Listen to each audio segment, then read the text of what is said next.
Today, we are going to look at a case that is so layered with deception and what-if moments that it almost doesn't seem real.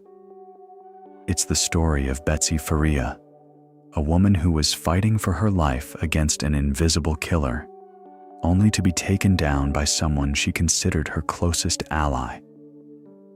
Betsy Faria was born Elizabeth K. Meyer in 1969, and to those who knew her in her hometown of Richmond Heights, Missouri, she was the absolute life of the party. She was described as a vivacious, genuine, and deeply caring person with a big smile and bright blue eyes that could truly light up a room. She was a mother who adored her two daughters, Mariah and Leah, and she even ran a part-time DJ business because she had this uncanny ability to get anyone out on the dance floor. But in early 2011, Betsy's world was rocked when she received a devastating diagnosis: breast cancer. For most people, that would be enough to break them, but Betsy fought back with everything she had.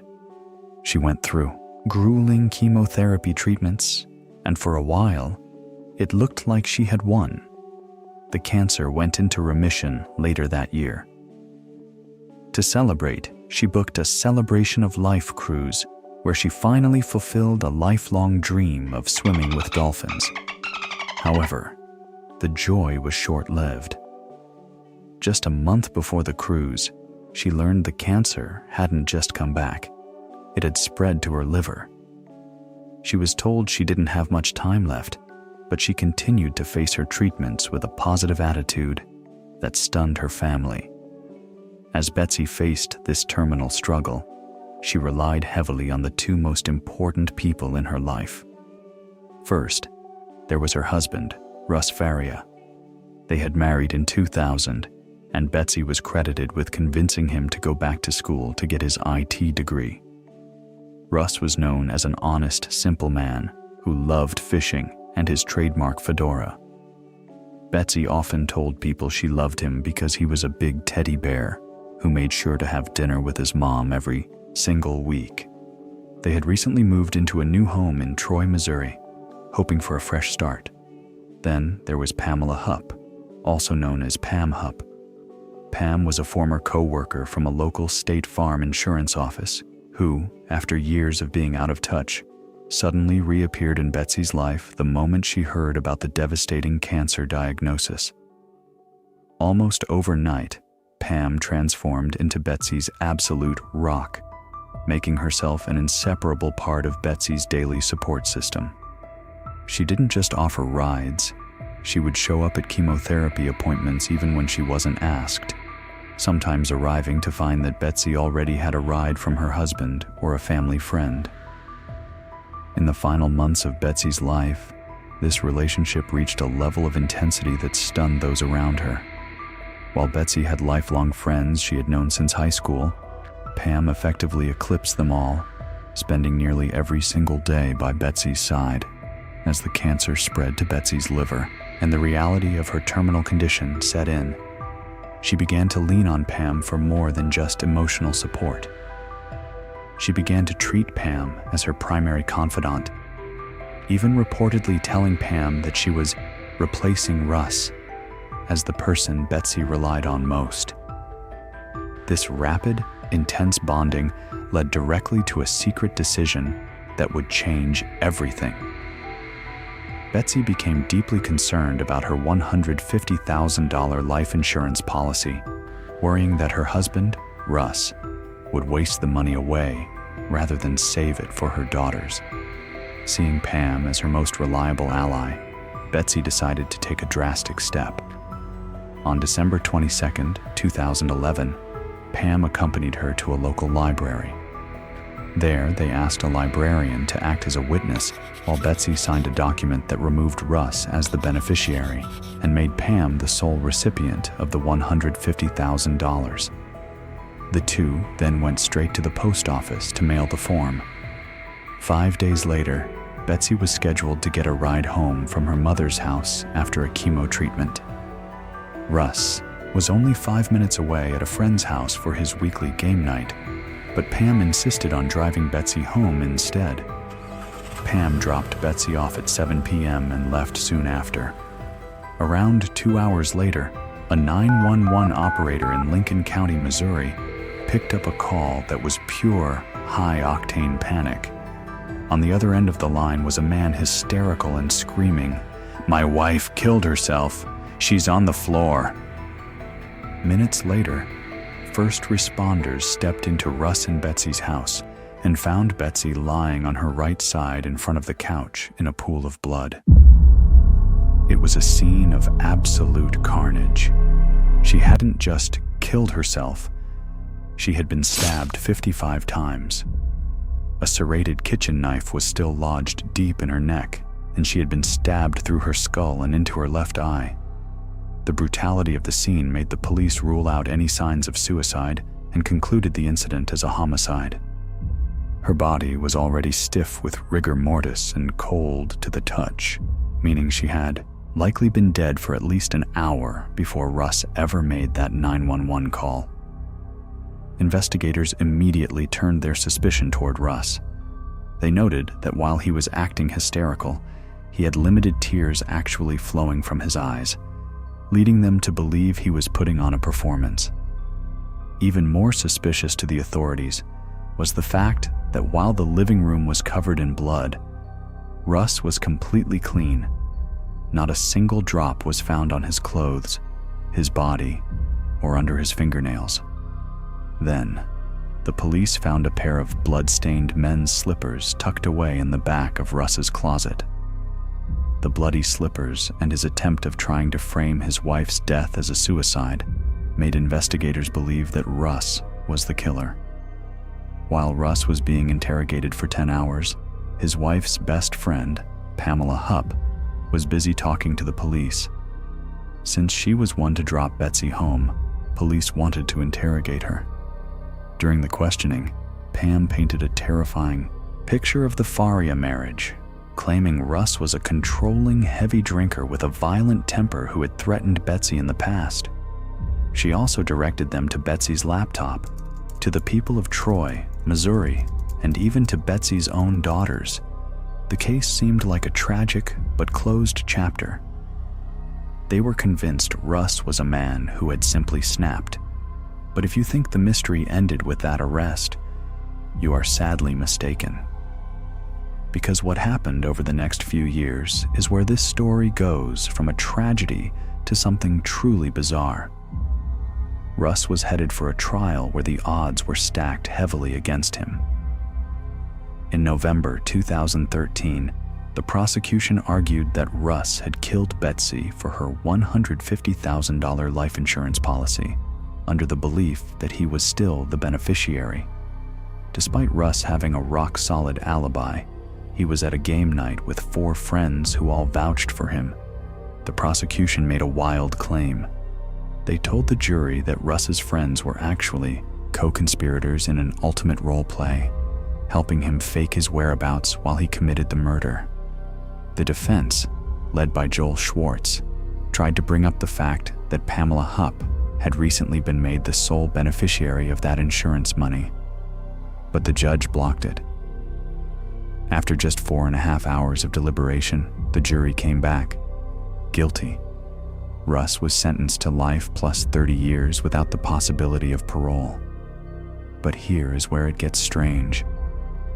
Almost immediately after the trial ended, Pamela Hupp's own mother, Shirley Newman, was found dead. She had fallen from a 3rd-story balcony at her senior living facility. When they did the toxicology report, they found she had 8 times the normal dose of Ambien in her system. Even though Pam had been the last person to see her alive and had told staff not to check on her, the death was initially ruled an accident. Meanwhile, Joel Schwartz was digging. He eventually discovered that the prosecution had withheld 132 crime scene photos that showed no blood trails in the house, which directly contradicted their theory of the crime. Armed with this new evidence, Russ was granted a retrial in 2015. This time, the judge allowed the defense to point the finger at Pam Hupp. On November 7, 2015, after nearly 4 years behind bars, Russ Faria was acquitted and walked out of prison a free man. So, Russ Faria was finally a free man. But as he walked out of that prison, a dark cloud still hung over the town of Troy, Missouri. Because if Russ didn't kill his wife, then a cold-blooded killer was still walking the streets. And as it turns out, that killer was the very person who had been sitting in the courtroom, whispering in the ears of the police the entire time: Pamela Hupp. The truth that eventually came to light was far more calculated and sinister than anyone could have imagined. Investigators now believe that Pam Hupp didn't just stumble into this. She had been hunting for a payday. Just 4 days before the murder, Pam had successfully convinced a terminally ill, chemotherapy-weakened Betsy to sign over her $150,000 life insurance policy. On the night of December 27, 2011, Pam knew exactly where Russ was. He was at his weekly game night, a routine he never broke. She insisted on driving Betsy home, effectively isolating her. Pam waited until Betsy was at her absolute weakest from her cancer treatments, and then attacked her while she was asleep on the sofa. But Pam didn't just want Betsy dead. She wanted Russ to take the fall for it, to make the scene look like a crime of passion committed by a violent husband. She reportedly dipped Betsy's own socks into her blood and dragged them across the floor to create fake struggle marks. She then planted a pair of Russ's slippers, also stained with blood, in the back of his closet to ensure the police wouldn't look anywhere else. To seal the deal, she even used a computer to fabricate a Word document where Betsy supposedly confessed her fear that Russ was going to kill her. Now, you might think that after Russ was acquitted in 2015, Pam would just take her money and disappear. But she didn't. In fact, she was furious and desperate. She could feel the heat turning back toward her, especially with Dateline, NBC, and the U.S. Attorney General's office starting to poke around the case. Pam decided she needed to frame Russ one more time, but before she settled on her final victim, she actually went on a disturbing scouting mission to find the perfect person to lure into her trap. Pam drove her vehicle into a local trailer park, looking for someone she thought would be an easy target. She eventually spotted a woman named Carol Alford and pulled over to strike up a conversation. Maintaining her calculated persona, Pam introduced herself as Kathy, a producer for Dateline NBC. She told Carol a wild story. The show was doing a segment on the Betsy Faria case and they needed a local person to help them reenact a 911 call. To make it enticing, Pam offered Carol $1,000 in cash to just come with her right then and there to record the audio. For a split second, Carol actually considered it because the idea of being on a major TV show sounded exciting. But then, the strange vibe started to settle in. Carol noticed that Kathy didn't have a business card, she didn't have a camera crew, and she didn't have any professional equipment. It was just a woman in a regular car asking her to leave with her for a segment. Sensing something was very wrong, Carol declined the offer. Pam didn't push it. She simply drove off, likely frustrated that her first attempt at finding a hitman to kill had failed. But Pam Hupp was not a woman who took no for an answer. After her failed attempt to lure Carol Alford, she didn't just go home and lay low. Instead, she spent the next 6 days essentially hunting for a new victim, someone she thought would be easier to manipulate. On August 16, 2016, Pam found her target, a 33-year-old man named Louis Gumpenberger. Louis was a vulnerable man who had suffered severe physical and mental disabilities following a car crash years earlier. He had a noticeable limp, limited use of one hand, and struggled to process complex thoughts.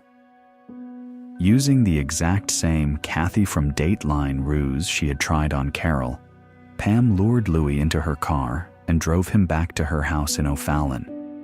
What happened next was a cold-blooded execution designed to look like a heroic act of self-defense. At roughly noon that day, Pam dialed 911 and staged a terrifying scene for the recorded line. On the call, you can hear her screaming for Louis to get out, and then, in a chilling sequence, 5 gunshots ring out. When the police arrived, they found Louis dead in Pam's hallway, and Pam had a wild story ready for them. She claimed Louis had jumped into her SUV in her garage, held a knife to her throat, and demanded she drive him to the bank to get Russ's money. She specifically mentioned Russ in this story to frame Louis as a hitman hired by Russ.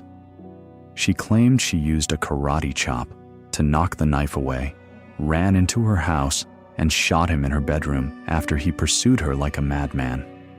But Pam had left a trail of breadcrumbs that investigators simply couldn't ignore, starting with that bizarre note found in Louis's pocket.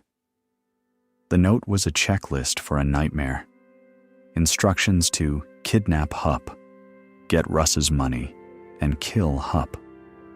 Most incriminatingly, the author had written, "Make sure knife sticking out of neck," a chillingly direct reference to the exact way Betsy Faria's body had been discovered years earlier.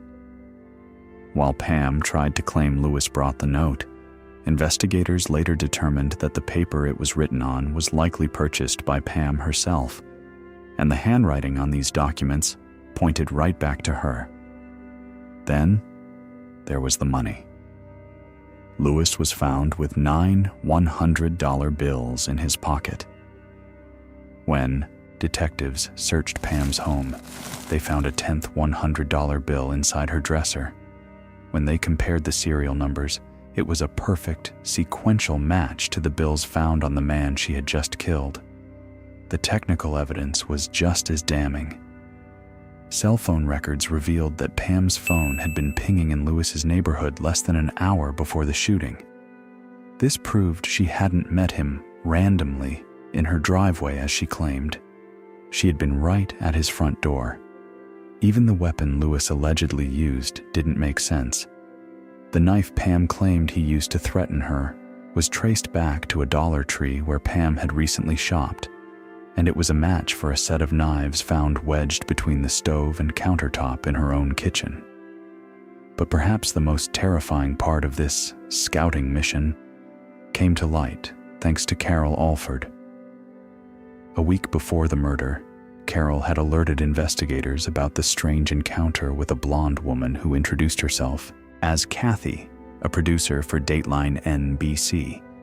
When investigators followed up on Carol's tip, they found the security camera footage from Carol's neighborhood clearly showed Pam Hupp's vehicle prowling the area. It became undeniable that Pam hadn't been a victim of a random attack. She had been a predator hunting for a vulnerable person to use as a prop in her final, desperate attempt to frame Russ Faria. After Pam Hupp was identified as the murderer of Louis Gumpenberger in a failed attempt to frame Russ Faria, she was arrested on August 23, 2016, and charged with first-degree murder and armed criminal action. The legal proceedings that followed were as dramatic as the crimes themselves. During her booking, Pam requested to use the restroom, where she made a desperate attempt on her own life. She used a ballpoint pen she had sneakily taken from an interrogation room to stab herself multiple times in her neck and wrists. Officers intervened before she could finish, and she was later photographed with heavy white bandages around her neck. In June 2019, rather than face a jury trial where she could have received the death penalty, Pam entered an Alford plea. By entering this plea, she did not admit guilt, but acknowledged that the prosecution had enough evidence to convict her. As a result, she was sentenced to life in prison, without the possibility of parole for the murder of Louis Gumpenberger. However, her legal troubles were far from over. In July 2021, nearly a decade after her best friend was killed, Pam was officially charged with the first-degree murder of Betsy Faria. The new prosecutor, Mike Wood, announced that the state would seek the death penalty for this crime due to its heinousness and depravity. Though Pam has pleaded not guilty to these charges, her trial is currently scheduled for August 3, 2026. Beyond her criminal convictions, Pam has faced significant civil and personal fallout. Gumpenberger's mother filed a wrongful death lawsuit against Pam and was awarded a $3 million judgment in 2020. Her husband, Mark Hupp, filed for divorce in 2020, citing the marriage was irretrievably broken. The divorce was finalized in 2022. While the 2013 death of her mother, Shirley Newman, was initially ruled an accident, the medical examiner changed the manner of death to undetermined in 2017, citing Pam's involvement in other suspicious cases. As of today, Pamela Hupp is incarcerated at the Chillicothe Correctional Center in Missouri, serving her life sentence while awaiting trial for the murder of Betsy Faria.